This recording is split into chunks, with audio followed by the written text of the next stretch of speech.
I'm feeling energized, I'm feeling refreshed. So yeah, come inside, have a look what's going on. Tough training, tough lifestyle, rough and tough. But listen, how else would I want it? I love it. So what am I bringing differently? I wouldn't say a new mindset, but definitely like a new perspective. But ultimately, everything new has to lead to a win. So yeah, that's what I'm focused on right now, just winning. With training camp, it's grueling, like there's no doubt about that, but you just need to have a clear mind and be optimistic and run towards challenges every day. And that's how I'm able to get through, is just the perspective I have on what suffering looks like. There's a certain standard that one has to have if they want to achieve certain things. I am working past efforts, measures that I set out for myself. Yes, it's tough. Yes, I'm tired. Yes, my body does feel it. My team. I actually think I work hard, but you work hard. Coach said to me today, he goes, he heard me. I said to myself, man, this guy's killing me. So, and he said, that's the thing. You know, is there he said, I'm killing you. But he said something like, hey, if you're no longer wouldn't you kill to be great? Going at it, and I believe there will be a knockout, and it has to come from my side. It has to. I need to win. It's my, it's what I've been praying for, and I believe what you ask, you shall be given.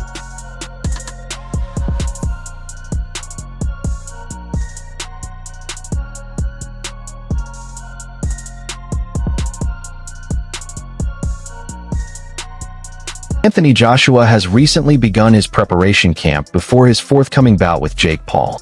Meanwhile, Jake Paul is likewise powering through his most intense training camp ever as he readies himself for the huge task of meeting Anthony Joshua in competition. Day one training for Anthony Joshua. Drink Celsius. 3 days, that's what opened the door. Chasing paydays, ended up on the floor. And I'm still staying poised. And we've been in different brackets. Put my name up with the highest paid top 10 for anyone asked. They looked around and overlapped and gapped them. They was caught up with relaxing. I've been laying out a blueprint for them. I've been doing it in fashion. Additionally, Fraser Clark noted the main issue concerns how Anthony Joshua intends to deal with Jake Paul, questioning whether AJ aims to play around or genuinely damage him.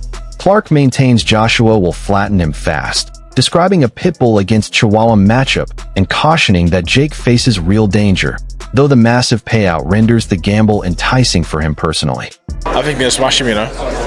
I just got a feeling that he's gonna go in there and just pitbull Chihuahua situation and finish him. How dangerous would that be for Jake? Dangerous, but these lot want to get paid loads of money. You know, this is what is part and parcel that comes with it. The nature of the beast. Look what happened to me. And I'm a fighter, and that can happen, and it's painful, mate. It hurts. As long as he don't die, or he's not physically mashed up for the rest of his life, he might be all right, because you're gonna earn a lot of money. Would you take getting chinned for X amount and no further repercussions? Probably. What I'm interested in is the ref. The referee's got such pressure. What's the referee going to do?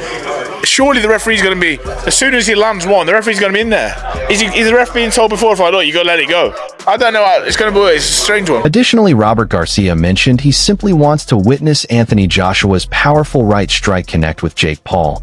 And although he grants Jake full respect for acting daring and slightly wild, he thinks Jake is probably heading toward a knockout. Garcia likened it to earlier times when folks wondered whether you'd endure a blow from Mike Tyson for $1 million, noting Jake is essentially choosing that, only for roughly $50 million now. Can't wait to see that right hand land. It's sure.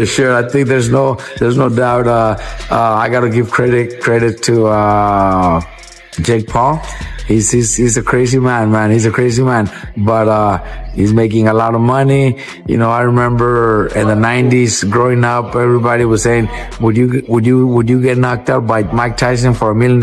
And we all said yes. So this guy's probably going to get knocked out, but he's making probably $50 million. So respect to him. He's earned his position where he's at. He's started boxing, and even though a lot of people don't call him a boxer, I think he's done the right thing. He's built himself little by little. fighting big names. He beat Chavez Jr. and now he's fighting Anthony Joshua. That's huge, man. That's unbelievable. I gotta respect Jake Paul for doing stuff like this.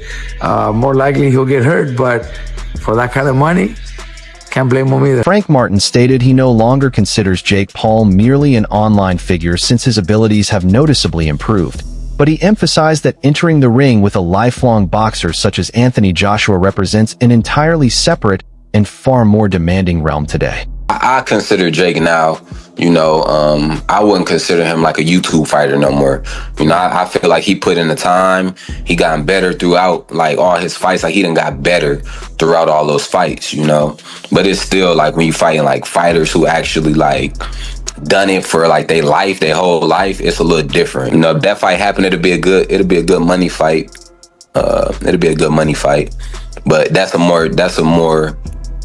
a tough task for, Jake going to get that big ass heavyweight AJ. I know AJ personally, so that's a tough task, and that motherfucker can punch. Jose Benz remarked that supporters mustn't dismiss Jake Paul entirely, emphasizing this matchup still carries genuine danger for him and could potentially deliver an unexpected outcome. No, don't count him out. I think that's a very dangerous fight for Jake Paul. But at the end of the day, we could have a big upset, but I think that AJ is too much for Jake Paul at this point, and he's bigger than Jake Paul, in my opinion. Do you think it's competitive? A lot of people are saying if AJ doesn't get him out of there in 2 rounds, it'll be a huge embarrassment. I don't think that's not the case, that he's gonna get Jake Paul. At the end of the day, Jake Paul has been training hard too, and he's a pretty good fighter. I don't think he would take him out in 2-3 rounds. I think maybe in the later rounds, or it might go to decision, but I don't think that Jake Paul can take AJ out. Or AJ could take Jake Paul. Maybe, but I don't know. It's just going to be an exciting fight. I think I want to see that fight, to be honest. Tony Bello stated he will not regard the matchup as legitimate until the instant Jake Paul truly enters the ring.